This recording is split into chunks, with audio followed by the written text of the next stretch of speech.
एक बार की बात है, एक छोटे से गांव में दो दोस्त रहते थे, गोलू और मिंटू। गोलू था एक होशियार लड़का और मिंटू था थोड़ा मजेदार और हमेशा शरारत करने वाला। दोनों का दिल बहुत बड़ा था और वे हमेशा नए नए साहसिक कारनामों की तलाश में रहते थे। एक दिन गोलू और मिंटू अपने गांव के पास वाले जंगल में खेलने गए। जंगल बहुत ही घना और रहस्यमयी था। वे दोनों कभी इधर उधर दौड़ते, कभी पेड़ों के पीछे छिपते और कभी पक्षियों की तरह आवाजें निकालते। तभी अचानक गोलू को एक चमकती हुई चीज दिखी। वह कंघी जैसी दिख रही थी, लेकिन वह कोई आम कंघी नहीं थी, बल्कि उसमें से एक हल्की सी रोशनी निकल रही थी। मिंटू, देखो तो, ये क्या है? गोलू ने मिंटू को आवाज दी। मिंटू जल्दी से दौड़कर पास आया और बोला, वाह, ये तो जादुई कंघी लगती है। ये जरूर किसी जादूगर की कंघी होगी। गोलू ने कंघी को हाथ में लिया और एक अजीब सी आवाज सुनी, अगर तुम इसे सही तरीके से इस्तेमाल करना चाहते हो तो तुम्हें मेरी चुनौती पूरी करनी होगी। मिंटू ने घबराते हुए पूछा, कौन है? ये क्या चुनौती है? कंघी की आवाज आई, यह जंगल मुझसे जुड़ा हुआ है। तुम दोनों को इस जंगल की 3 बड़ी चुनौतियों को पार करना होगा, तभी तुम मेरी शक्तियों का उपयोग कर पाओगे। गोलू और मिंटू ने एक दूसरे को देखा। दोनों ने निश्चय किया कि वे हर चुनौती का सामना करेंगे। और फिर पहली चुनौती शुरू हुई। पहली चुनौती थी एक गहरे नदी के पार जाना, लेकिन वहां कोई पुल नहीं था, केवल पानी था और बहुत सारी बड़ी बड़ी मछलियां।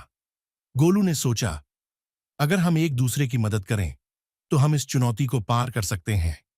गोलू और मिंटू ने मिलकर एक लकड़ी का बोट बनाया और धीरे धीरे मछलियों से बचते हुए नदी पार की। अंततः वे नदी के पार पहुंच गए। कंघी से फिर वही आवाज आई, तुम दोनों ने पहली चुनौती पार की, अब दूसरी चुनौती का सामना करो। अब दूसरी चुनौती थी एक जादुई भूल भुलैया। इस भूल भुलैया में हर मोड़ पर झूठे रास्ते थे और अंदर से एक डरावनी आवाज आ रही थी। गोलू ने मिंटू से कहा, हम घबराएंगे नहीं, बस एक दूसरे से बात करते रहेंगे और सही रास्ता खोजेंगे।